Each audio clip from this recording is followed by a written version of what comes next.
चलो, कल हम लोग देखे थे अशोक के बारे में 273 से लेकर के 232 बीसी तक। हल्ला नहीं करो, इधर देखो, है ना। पहला तो क्वेश्चन यही पूछता है बहुत बार कि सम्राट बनने के पहले कहाँ का राज्यपाल था। तुम लोग बता चुके हैं कहाँ का, अवंती का राज्यपाल था। पहला क्वेश्चन ये लिख लो, सम्राट बनने के पहले कहाँ का राज्यपाल था। अब ये क्वेश्चन ये पूछेगा कि गद्दी पर बैठा कब था।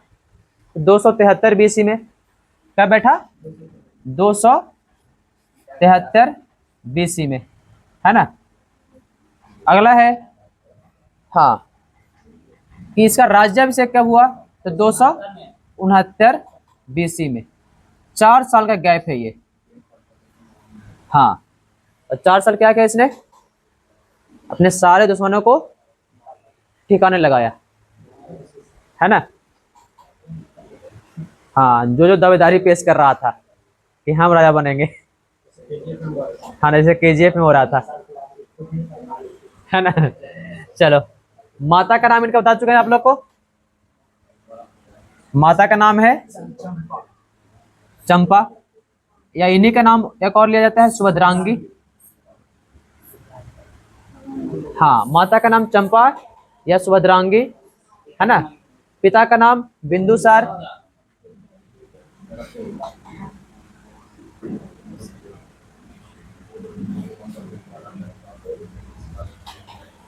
क्लियर, आगे बढ़ा जाए। संतान के बारे में बात कर लिए थे, इनके 4 संतान थे, है ना। 4 पुत्र थे, महेंद्र, कुणाल, जलौक, तीवर, ठीक है। इनके 2 पुत्रियां का नाम जिक्र कर लिए थे, चारुमती और संघमित्रा। क्लियर, इनके 3 पत्नियों को देख लिए थे, महादेवी, पद्मावती और असंघमित्रा। बात समझ में आई, देख लेते इतना। धर्म की बात करें तो स्टार्टिंग में ब्राह्मण धर्म अपनाए हुए थे, बाद में बौद्ध धर्म अपना लिए थे।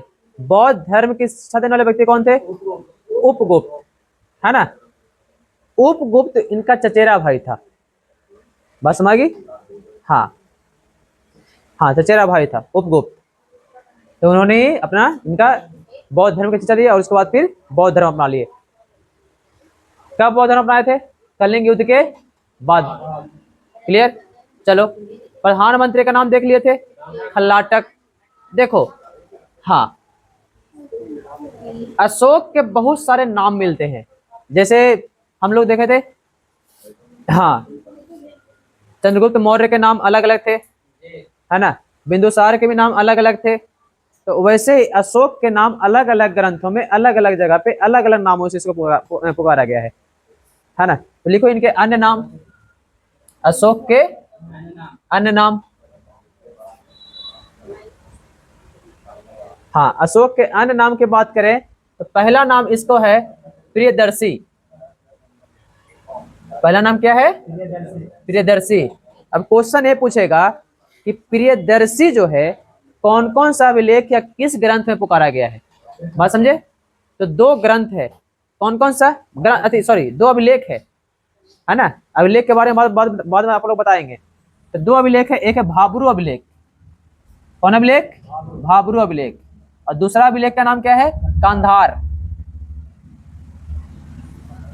तुम लोग बताया था ना कि अशोक अपना वर्चस्व कहां तक कायम किया था, है ना, अफगानिस्तान का पूरा, बोलते हैं ना।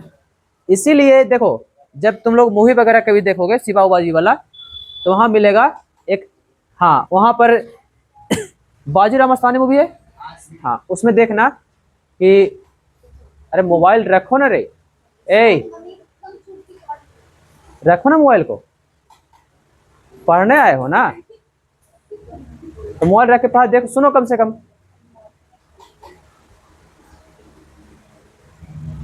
जब बाजीराव मस्तानी मूवी देखोगे तो वहां पर एक वर्ड बोलेगा कि अटक से कटक तक, अटक से कटक तक स्वराज का झंडा होगा। अटक पड़ता है आपका अफगानिस्तान का लास्ट बॉर्डर जो है ना, और कटक उड़ीसा। मतलब कहने का मतलब अगर एक त्रिकोण बनाया जाए यहाँ से, यहाँ अटक है और यहाँ कटक है ना, और ये अगर यहाँ से गोल बनाया जाए तो लगभग पूरा भारत ये हमारा है। बस मारिए। हाँ, तो ये पूरा का पूरा अफगानिस्तान से लेकर के, देखो बीच में क्या हुआ था, जब मुस्लिम लोग आए थे तो अफगानिस्तान तो अपना कट गया, पाकिस्तान का सिंध का इलाका जो है कट गया, है ना। तो बचा था, जो बचा था वो कश्मीर से लेकर के अपना बचा था। लेकिन जब बाजीराव मस्तानी मूवी देखोगे तो बाजीराव वहां बोलता है कि हमारा जहां क्षेत्र था अटक, है ना, तो हमारा झंडा वहां तक फहराना चाहिए। तो क्वेश्चन ने लास्ट टाइम पूछा भी था कि अटक किस देश में पड़ता है, अफगानिस्तान में, है ना। और कटक के बारे में तो पता है आप लोग को, क्लियर। चलो आगे बढ़ा जाए। हाँ, दूसरा नाम इसका मिलता है अशोक। दूसरा क्वेश्चन तो यही पूछ देगा कि अशोक इसका कौन कौन सा अभिलेख में मिलता है, तो बहुत सारा अभिलेख में मिलता है। देखो लास्ट टाइम क्वेश्चन पूछा हुआ था, उसमें ऑप्शन दिया हुआ तीन तीनों करके। अब सीधा क्वेश्चन नहीं पूछता है, ऑप्शन तीन तीनों करके पूछेगा। इसके 4 अभिलेख में अशोक का नाम अशोक मिलता है, ठीक है। कौन कौन सा अभिलेख? मास्की, पहले लिखो, मास्की, गुर्जर, है ना, मेला मूवी देखे हो ना, हाँ, नेप्तूर,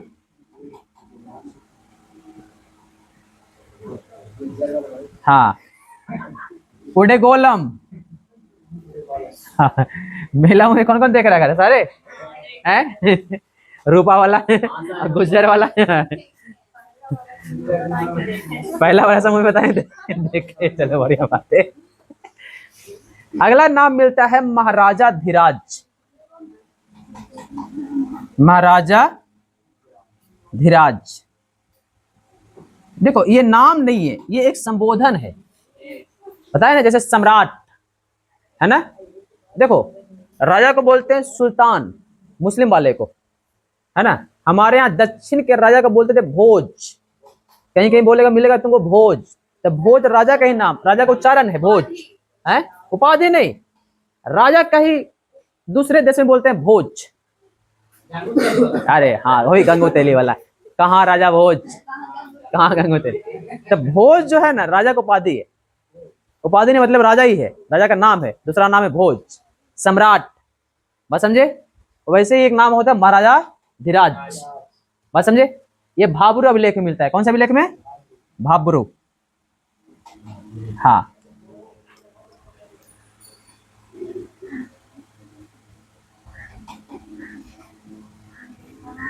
भाब्रू अभिलेख में मिलता है ये, क्लियर। अगले नाम के बारे में देखें तो बुद्ध शाक, जब बुद्ध धर्म अपनाया था इसको बुद्ध शाक के नाम से जाने लगा। एक नाम है बुद्ध शाक। अब बुद्ध शाक कौन सा अभिलेख में मिलता है? मास्की अभिलेख। इस सारे अभिलेख के बारे में बताएंगे आगे। मास्की, हाँ, अभिलेख, क्लियर। आगे बात करें, हाँ, देवानंद प्रिय, देवा, हाँ, कौन सा अभिलेख? हाँ, देखो 12वां एवं 13वां अभी शिलालेख में, क्लियर, ये वही शिलालेख है।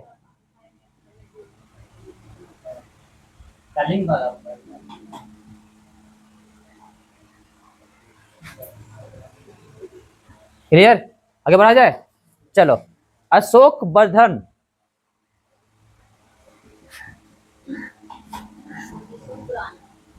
हाँ, एक पुराण है विष्णु पुराण,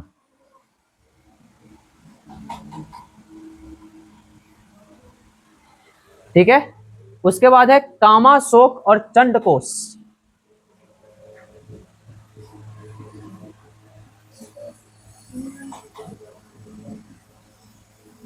कामाशोक और चंडकोश भी अन्य नाम में लिख लो, है ना। हालांकि इसका स्रोत मालूम नहीं चल पाया है, लेकिन बहुत सारे ग्रंथों में 2 नाम भी आपको मिलते हैं, क्लियर। कितने नाम हुए? अरे कितने नाम हुए? 1 2 3 4 5 6, 6 और 2 8, क्लियर। देखो अशोक को अपने क्षेत्र के लिए जाना जाता है, लेकिन एक चीज के लिए बहुत फेमस है, वो है लेख लिखवाना, शिलालेख, है ना। इसके पहले जितने भी लेख लिखाए जा रहे थे वो तुम्हारा क्या था, तो पत्तों पे, छाल पे, उसको क्या बोलते हैं, पांडुलिपि, क्या बोलते हैं उसको, हाँ पांडुलिपि। पांडुलिपि को क्या करता जाता है ना, लेख लिख करके और उसको एक कुछ रसायन, हाँ मतलब पत्तों का जो है रसायन लगा करके उसको बंद करके उसको पूरा बढ़िया से बांध दिया जाता है ताकि हवा ना प्रेस हो पाए। हवा जाने से क्या होता है, खराब हो जाता है ना। कभी तुम कुछ लाए होगे पैकेट वाला सामान, उसे तो हवा निकाल लेता है, चिपका हुआ रहता है, देखे हो है? कुरकुरे में तो हवा भरा हुआ रहता है। हम बोल रहे हैं तो कि कभी, हाँ चीनी या बादाम चाहे कुछ लाए हो मतलब पैकेट वैकेट वाला, ना पूरा चिपका हुआ रहेगा एकदम, हाँ एकदम हवा नहीं रहेगा, क्योंकि हवा लगने से खराब हो जाता है, वो हवा निकाल लेता है उसका, खींच लेता है। चलो लिखो, हाँ चलो आगे बढ़ा जाए। अब देखो इसने क्या करवाया था, शिलालेख का प्रचलन करवाया था। शिलालेख कितनी भाषाओं में है? शिलालेख की कितनी भाषाएं में है, 3 कि 4? 4। कौन कौन सी भाषाएं थी शिलालेख की? अगर भारत में पूछे तो कौन कौन सी भाषा भारत में? भारत में कौन सी भाषा, ब्राह्मणी, है ना। पाकिस्तान में जो मिला है वो कौन सी भाषा मिला है, खरोष्टी। खरोष्टी उल्टा लिखा जाता है, दाहिने से बाएं, उर्दू टाइप का, उर्दू दाहिने से बाएं, है ना, खरोष्टी दाहिने से बाएं, क्लियर। तीसरा भाषा कौन सी है, अरमाइक, है ना, अफगानिस्तान में मिला है। और कौन सी भाषा मिला है, ग्रीक, है ना, ये भी अफगानिस्तान का जो पूर्वी भाग है ना वहां पे मिला है, क्लियर। तो कितनी भाषाएं, कौन कौन सी, हाँ लिखो। अशोक ने शिलालेख का हाँ प्रचलन करवाया।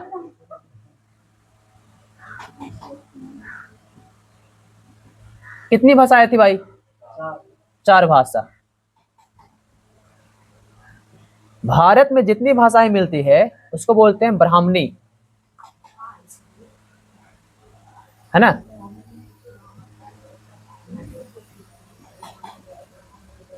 खरोष्टी, हाँ जो पाकिस्तान में भाषाएं मिली है उसको बोलते हैं खरोष्टी। देख यही खरोष्टी आगे चलकर पाकिस्तान वाला इलाका में उर्दू को तब्दील करेगा, बस मारिए। हाँ पहले वही उर्दू को बोलते थे खरोष्टी, आगे जब ये यही भाषा बढ़ेगी, है ना, तो वो उर्दू में तब्दील होगी, जो वर्तमान में भी उर्दू पढ़ा जाता है। हाँ पाकिस्तान की मेन भाषा कौन सी है, उर्दू। भारत की मेन भाषा हिंदी, है ना। हम लोग का हिंदी जो है ब्राह्मणी से तब्दील हुआ था संस्कृत, और संस्कृत से तब्दील हुआ फिर हिंदी। बस हमारी भाषाओं की है। तो पूछे कि हिंदी कहाँ से आया, तो बोलना कि हिंदी संस्कृत से आया। संस्कृत कहाँ से आया, संस्कृत ब्राह्मणी से आया। ब्राह्मणी से पुरानी भाषा है, ऐसा बोला जाता है कि पाली। अब पाली से पुरानी भाषा है प्राकृत। हाँ बस समझे, तुम लोग पढ़ाया ना सिंधु सभ्यता, वहां पढ़ाए थे कि प्राकृत भाषा। उसके उसके पहले जो भाषा चलती थी सिंधु सभ्यता के पहले या सिंधु सभ्यता के तक, है ना, वो चलती थी भाव चित्रात्मक।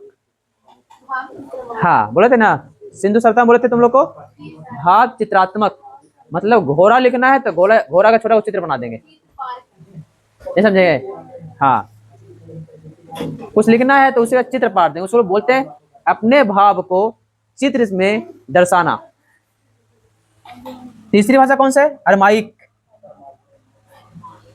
हाँ, और ग्रीक,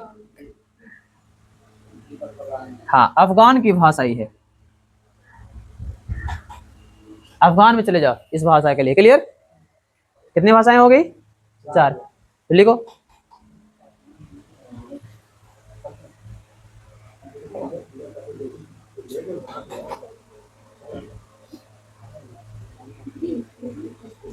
हो गया, हाँ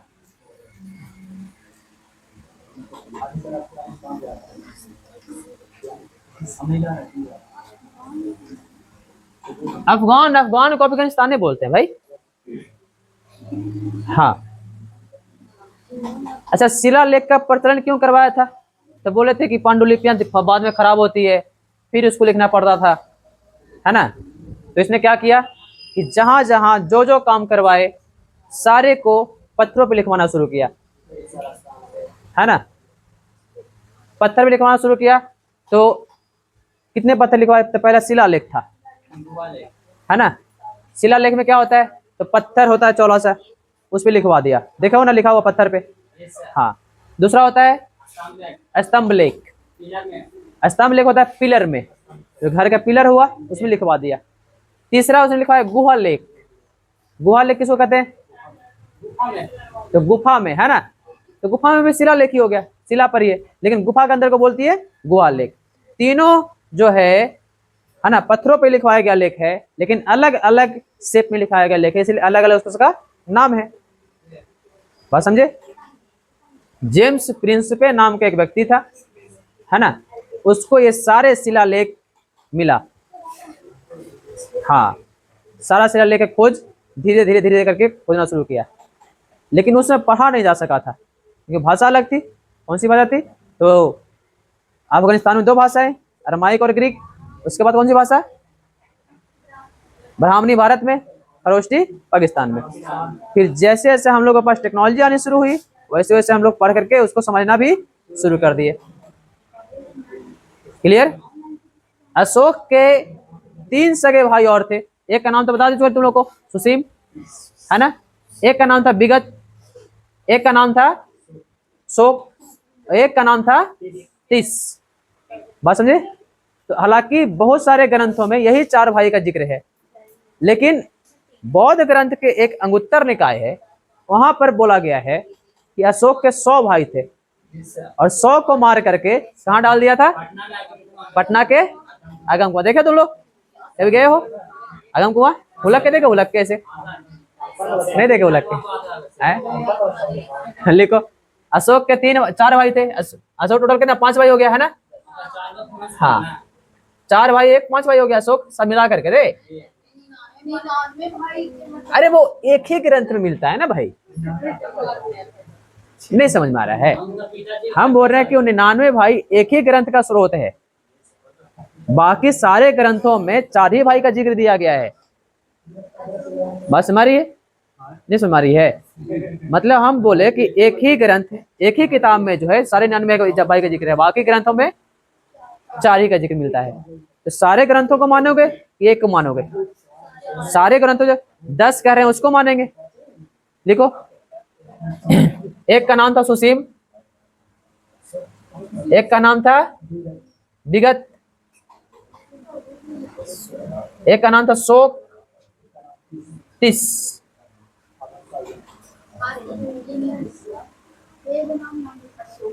एक बार शोक ना हुआ रे, 5 को भैया में एक बार शोक हुआ ना रे। सबसे बड़का था एरा में सुसीम। हाँ, सबसे बड़का था। अरे 3 हुआ ना रे, सुसीम के बारे में बताया था ना, एक सुसीम था जब बिंदुसार के भाई बात, बिंदुसार का एक बेटा के बारे में बताए थे, सुसीम, जो गया था तहसीला में विद्रोह दबाने के लिए, वहां पर घायल हो गया था बड़का बेटा। तो 4 को हुआ ना रे, एक 5 को हुआ।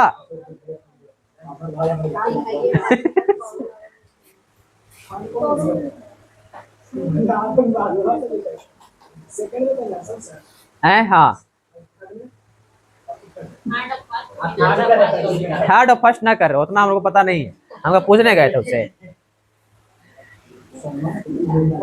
चलो आगे बढ़ते हैं। हाँ, बराबर में इसने 4 गुफा का निर्माण करवाया है, जिसमें तुमको देखने को मिलेंगे हालांकि 2 ही गुफा। नहीं समझे, बताए थे तुम लोग को, थोड़ी और क्लियर कर देते हैं। गुफा हालांकि 2 ही है। गुफा का एक फ्रंट और दूसरा फ्रंट, दूसरे गुफा का एक फ्रंट और दूसरा फ्रंट, उसका नाम है कर्ण और चौपार और सुदामा और विश्व झोपड़ी। बस माई। हाँ, तो गुफा हालांकि 2 ही है, लेकिन ऐसा बोला जाता है कि 4 गुफा का निर्माण करवाया था। अब तुम लोग को समझा देते हैं इसको। ये देख, मान लो कि एक गुफा है, इसका आधा से एक फ्रंट मान लो, बात समझ आ रही है। फिर इसी का दूसरा गुफा है तो एक फ्रंट और मान लो, बात समझे। तो एक फ्रंट को बोल देते हैं कर्ण और एक फ्रंट को बोलते हैं चौपार।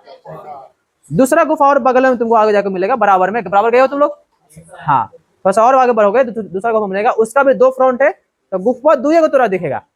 ऐसा मत समझ लेना कि गुफा 4 गो है, समझे, हाँ गुफा 2 गो है।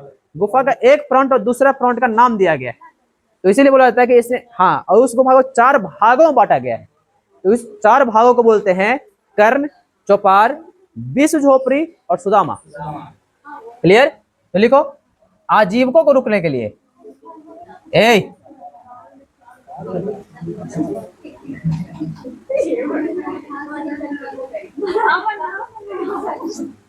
अरे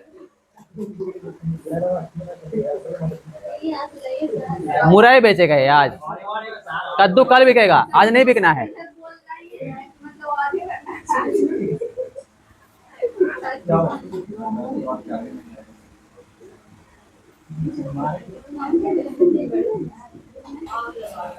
जिसके यहाँ कद्दू कल बेचना, आज थोड़ी कद्दू बिकना है, कल है ना महंगा कद्दू बिकेगा रे, आज बिक रहा है 60 रुपए किलो, अब यहाँ महंगा होगा शाम तक, शाम तक वो 100 रुपए बिकेगा कद्दू।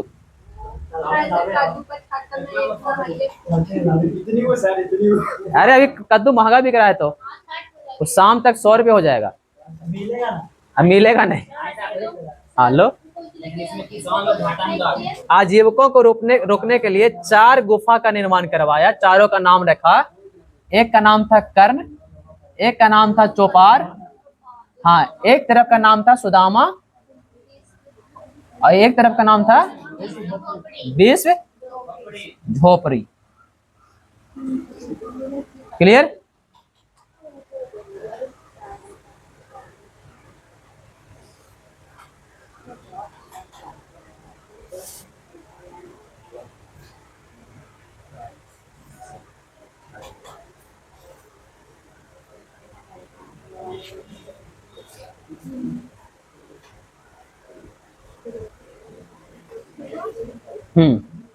देख, अशोक का हम तुमको राज्य विस्तार बताते हैं, उत्तर से लेकर के दक्षिण तक और पूरब से पश्चिम तक। माइंड कैलकुलेट कर लेना है ना, अपने मैपिंग को ध्यान में रखना, माइंड कैलकुलेट करना।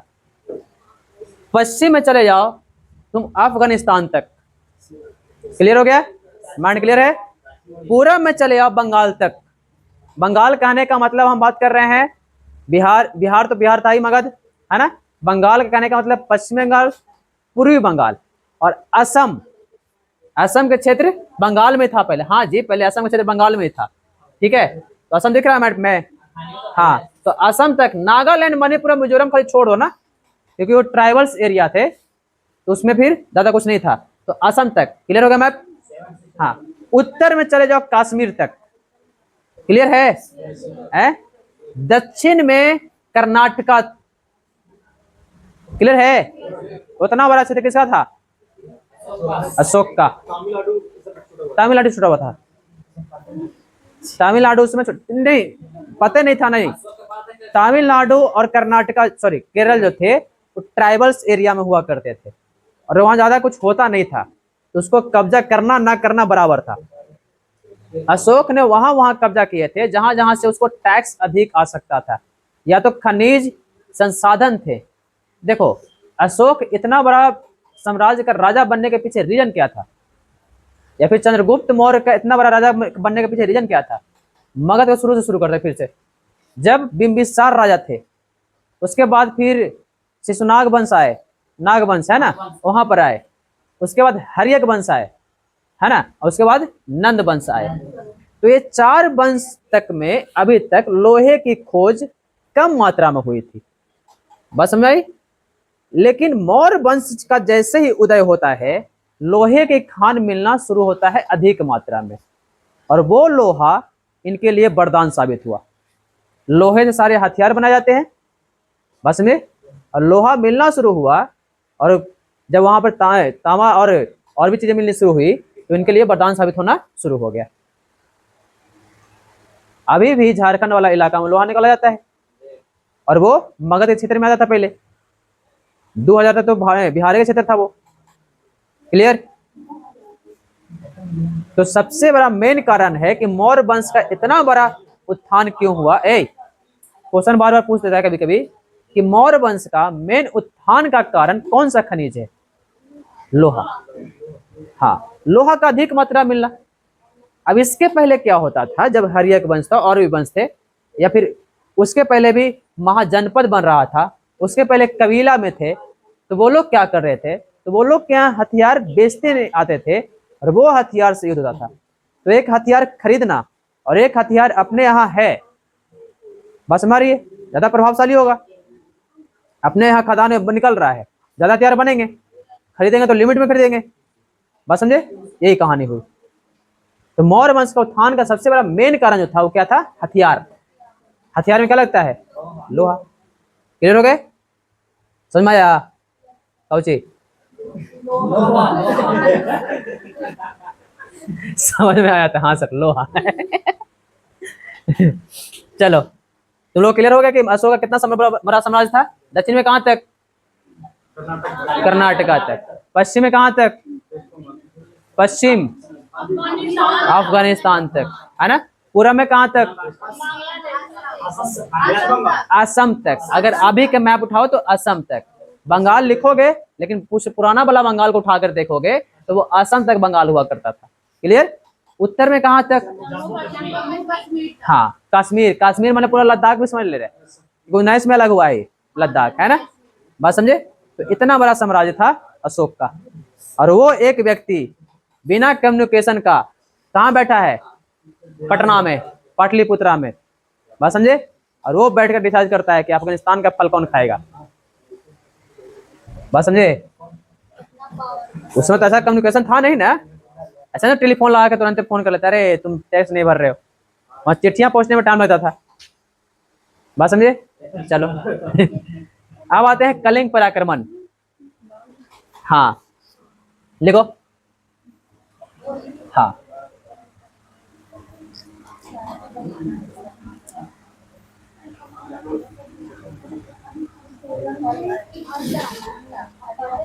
चलो कलिंग पराक्रमण के बारे में बात करते हैं।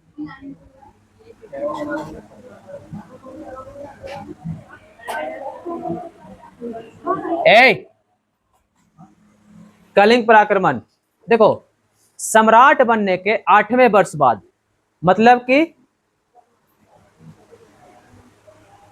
261 बीसी में, है ना?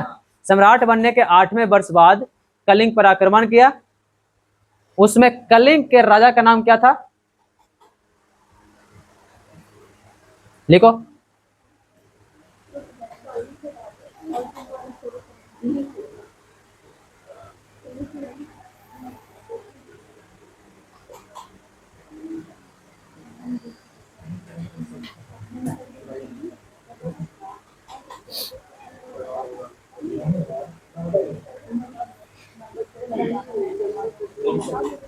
हाँ,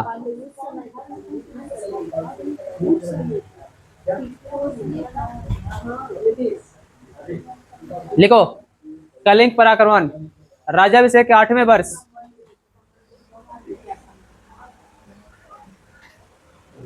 क्लियर? दूसरा पॉइंट, अशोक का प्रथम एवं अंतिम युद्ध था ये। हाँ, कोई पूछे प्रथम युद्ध कब हुआ था? हाँ, अंतिम युद्ध कब हुआ था? यही, बस यही था इसका। हाँ, लेकिन इसके पहले छोटी छोटी लड़ाइयां बहुत सारी लड़ी थी, विद्रोह का बहुत सारे दबाए थे। कलिंग की राजधानी थी तोसली। हाँ, राजा के बारे में जानकारी नहीं मिलता है। लिखो 1 लाख लोग मरे, 1.5 लाख लोग घायल हुए। 1.5 लाख लोग घायल हुए। इसकी तोसली, तोसली राजधानी है कलिंग की तोसली। 13वां शिलालेख में इसका वर्णन मिलता है। उड़ीसा में 13वां शिलालेख में इसका वर्णन मिलता है।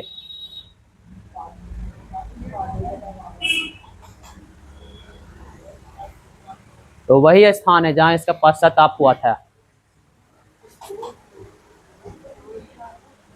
है ना? क्लियर?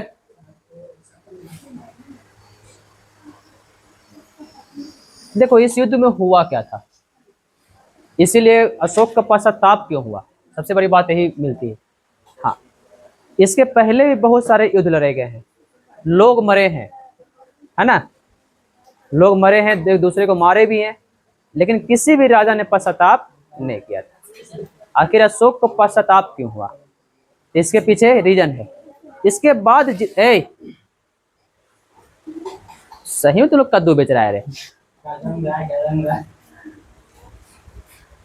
पश्चाताप क्यों हुआ, इसके पीछे रीजन क्या था पश्चाताप होने का? इसके बाद भी युद्ध हुए हैं। इसके बाद तो समुद्रगुप्त ने पूरा का पूरा तबाही मचा दिया था, है ना? बप्पा रावल और भी कहानियां तुम लोग को सुनाएंगे, और तो और भी खतरनाक युद्ध लड़े हैं। लेकिन यही ऐसा युद्ध क्यों था जिसमें अशोक को पश्चाताप हुआ? ना क्वेश्चन उठता है ना। इसके बाद भी युद्ध हुए हैं, इसके पहले तुम लोग को बताया था बिंबिसार, है ना? इसके पहले तुम लोग को पढ़ाया कि और भी थे जो अपने बाबूजी को मार कर भी राजा बने, उसने भी अपना पश्चाताप नहीं किया। लेकिन इसी को क्यों होता है, इसी रीजन बताते हैं कहानी क्या हुई थी। इसके पहले या इसके बाद जितने भी युद्ध हुए हैं, जो हिंदू टू हिंदू राजा में युद्ध हुए हैं, है ना, वो राजा में युद्ध होता था तो वो राजा के लोग जो थे आम जनता को कोई नुकसान नहीं पहुंचाते थे। बस भाई, मतलब आम जनता को कोई नुकसान नहीं होगा। सेना टू सेना लड़ेगी, उसके बाद वो अपना अपना हारेगी, हारने के बाद राजा को जो है बंदी बना लिया जाएगा, वो बात अलग है। उसके बाद उसके साथ जो किया जाएगा वो राजा के साथ किया जाएगा। सेना के साथ जो सेना अगर मान लीजिए कि वो सेना अगर झुक गई, उसके बाद उसके साथ कुछ नहीं किया जाएगा। उनके सेना के जो औरतें हैं या बच्चे हैं, उनके साथ कोई भी जोर जबरदस्ती नहीं की जाएगी। बस भाई, आम जनता है उसके साथ भी कोई जोर जबरदस्ती नहीं की जाएगी। बस भाई, लेकिन इस युद्ध में थोड़ा सा अलग हो गया, लोग ज्यादा उत्साहित हो गए, होता है ना। अब आक्रमण कर ही लिए हैं तो बचा खुचा वही मार देते हैं, तो वही हुआ। इस युद्ध में जो पहले युद्ध नहीं हुआ था, महाभारत का भी इसके पहले युद्ध हुआ था, रामायण का भी इसके पहले युद्ध हुआ है, और भी युद्ध हुए हैं, तो वो इतना खतरनाक युद्ध नहीं हुआ था जितना खतरनाक युद्ध हो गया। इसमें जनता को मारा जाने लगा, बच्चे बूढ़े सबको मारा, इसीलिए अशोक को गिलानी फील हुआ। बस भाई, इसके बाद जब मुस्लिम लोग आएंगे, मुस्लिम लोग, तो वो इस नियम को नहीं मानेंगे। देखो हमारे यहाँ युद्ध होने का तरीके क्या थे, शाम के बाद युद्ध खत्म हो जाएगा, शाम के बाद कोई युद्ध नहीं लड़ेगा। सुबह मतलब टाइम था, स्कूल जैसे जाता है हाँ, 8 बजे सूर्योदय होगा, है ना, रेडी हो जा रहे उसके बाद शाम तक लड़ो, उसके बाद फिर हाँ आराम से आकर सो जाओ, फिर उसका लाना लड़ने के लिए। हाँ, बीच में लंच टाइम भी हो सकता है, ब्रेक जाओ खाना खा के, ऐसा नहीं था रे, ब्रेक नहीं होता था तो हाँ, लेकिन जब मुस्लिम लोग आए हमारे यहाँ, मुस्लिम लोग जब हमारे यहाँ आना शुरू हुए, अरे मुस्लिम लोग हमारे यहाँ जब आना शुरू हुए, तब मुस्लिम लोग ये सब नियम नहीं मानते थे। हमारे यहाँ होता तो क्या, दूसरा युद्ध दिया था कि 1 सैनिक टू 1 सैनिक लड़ेगा, उसके आगे पीछे कोई उसके युद्ध नहीं करेगा। ऐसा नहीं कि सैनिक लड़ रहा है पीछे जाकर, बात समझे। हाँ, लेकिन जब हमारे यहाँ तुगलक वंश आए और भी लोग आए, है ना, गजनी आया, मोहम्मद गजनी आया, तो ये सब नियम को नहीं मानता था। ये सब होता था कि सामने सामने लड़ रहे हैं, पीछे से आके मार दिया, अरे कैसे मार दिया, अरे यार एक और मार दिया बोला कि तुम लोग नहीं मानते, हम लोग थोड़ी मानते हैं। बात समझे। देखो मुस्लिमों से अगर कोई बढ़िया से निपटा है तो वे 2 व्यक्ति, है ना, पृथ्वीराज चौहान तो सामने सामने लड़ रहे थे यार। एक थे शिवाजी, बोले तुम भी नियम नहीं मानोगे, हम भी नहीं मानते। बात समझे। जब संधि होने गया था, संधि करने गए थे, है ना, तो सुल्तान खान को चीर दिए थे बाघ नख से, वो मूवी जैसा देखे होगे तुम लोग। तुम नियम नहीं मानते, हम क्या मानेंगे। दूसरा व्यक्ति का नाम था अमर सिंह, महाराणा प्रताप के बेटे, सेना महाराणा प्रताप के बेटे, है ना। वो भी वैसा बिगड़ा हुआ व्यक्ति एकदम। तुम भी नियम नहीं मानते, हम भी नहीं मानेंगे। बात समझे। हाँ, बाकी राजा क्या करते थे कि सामने सामने युद्ध करते थे। बात समझे। ऐसा ही युद्ध एक और बताएंगे तुम लोग को। जब चित्तौड़ पर आक्रमण हुआ था, तो चित्तौड़ के राजा के जब मृत्यु हुई थी, पद्मावती जब पूरी तरह क्या बोलते हैं जौहर कर ली थी। बात समझे, जौहर समझते हो ना। हाँ, जौहर का सरिया, उस दोनों को मिलाकर बोलते हैं साका। तो जब जौहर कर ली थी, तो अलाउद्दीन खिलजी का हाथ नहीं लगा था पद्मावती। उसके बाद उस गुस्से में अलाउद्दीन खिलजी ने चित्तौड़ के 30,000 लोगों को कटवा दिया था। आम जनता को, गुस्सा में आम जनता को कटवाया था। हाँ, और उसको कटवा करके उसने मीनारें बनवाई थी। हाँ, उसके बाद फिर चित्तौड़ अपने बेटा को दिया। उस बेटे ने एक लेख लिखवाया था, पिछोला झील किनारे। कहानी सुना है पिछोला झील का, है ना। हाँ नटनी, हाँ, पिछोला झील, उसे कहानी तुम लोग को आगे सुनाएंगे। पिछोला झील किनारे एक लेख लिखवाया था। उस लेख में लिखवाया था कैसे मेरे बाबूजी ने, है ना, 30,000 लोग कटवाया है। याद रखना, अगर इसके बाद तू तराक किया ना, तुम्हारे बाप कौन है। वही काम किया अशोक ने। लेकिन अशोक को गिल्टी फील हुआ था। इसके बाद जितने भी राजा, मुस्लिम राजा थे, उसको तो कोई गिल्टी फील हुआ ही नहीं। बात समझे। इसीलिए अशोक को गिल्टी फील हुआ था। युद्ध से गिल्टी फील नहीं होता है, लेकिन युद्ध में आम जनता मर गई ना, गिल्टी फील इससे हुआ था अशोक। उसके बाद तो युद्ध का नियम, जब मुस्लिम लोग आए तो युद्ध का नियम ही बदल दिए। राजा को मारते, जो राजा हारते उसको मारते, वहां के जनता को बंदी बनाते, और जो इसकी महिलाएं होती, बच्चियां होती, उसको ला करके मीना बाजार में बेचते। मीना बाजार से ज्यादा दिल्ली, हाँ हाँ वही मीना बाजार बोल रहे। मीना बाजार बहुत सारे तुमको मिलेंगे। अब मीना बाजार क्या होता है बताया तुम लोग को। मीना बाजार नाम रखा क्या गया। मीना मतलब होता है लड़की, अब बाजार मतलब बाजार, तो लड़कियों का बाजार को बोलते हैं मीना बाजार। बस मैं तो बताया ना कि युद्ध में जो लड़कियां, जो मतलब राजा हार गए, वो राजा को बंदी बनाते, तो वहां पर उसकी महिलाएं हैं, उसकी बच्चियां हैं, उन लोगों को बंदी बना करके, गुलाम बना करके लाते कहाँ, मीना बाजार। मीना बाजार से वहां से लड़कियां बिकती, वहां से सप्लाई होती दिल्ली, और दिल्ली से फिर चले जाती फिर अरब वाला इलाका में। बात समझे। तो हमारे यहाँ से ऐसे होता था। तो उसके बाद युद्ध का नियम बदल दिया था। बहुत सारे हुए लोग, अभी तो पता भी नहीं कि मीना बाजार का नाम क्या होता है। मीना मतलब होता है कुछ लड़की, है ना, और बाजार का मतलब बाजार, हाँ मार्केट। ठीक है, क्लियर हो गए। कलिंग युद्ध में क्यों गिल्टी फील हुआ था। जो सराय मतलब होता है रुकने का स्थान। नूर सराय, एकंगर सराय, बात समझे। तो सराय मतलब होता है रुकने का स्थान, शेड, धर्मशाला। बात समझे। तो तुम्हारा जो एकंगर सराय है ना, यहाँ पर देखो, एकंगर सराय, नूर सराय, हाँ, खिजर सराय, है ना, बलभद्र सराय। जितना सराय है ना, तो वो जब कोई मुगल राजा, देखो क्या होता था, क्या मुगल राजा, जब मुगल राजा दिल्ली से चलते, या फिर उनका कोई बेटा, या फिर उनका कोई जो भी है, तो वहां पर रुकता है ना, उसको बोलते हैं सराय। धर्मशाला हो गया तुम्हारा। क्लियर। सराय का मतलब। और क्वेश्चन है, नूर सराय क्यों रुका। नूर सराय में नूर जहां रुकी थी, नूर जहां वही सलीम की बीवी, है ना, तो नूर जहां रुकी थी ना, तो इसलिए नाम रखा गया उसका नूर सराय। वो जा रहे थे दिल्ली से बंगाल, बीच में रुक गई थी वहीं नूर सराय में, उसका नाम रखा गया नूर सराय। अब सब सराय का नाम ढूंढ, कैसे कैसे नाम रखा है जो। हमको तो एक के बारे में पता है अपने आसपास में। क्लियर। हाँ, बेगूसराय है। कल से छुट्टी है आप लोग का। हाँ, खुलेगा आप लोग का बुधवार का क्लास। हाँ, मंगल को आप लोग का पारण है, तो क्लास बुधवार को खुलेगा। ठीक है, ठीक। आज के बाद छुट्टी।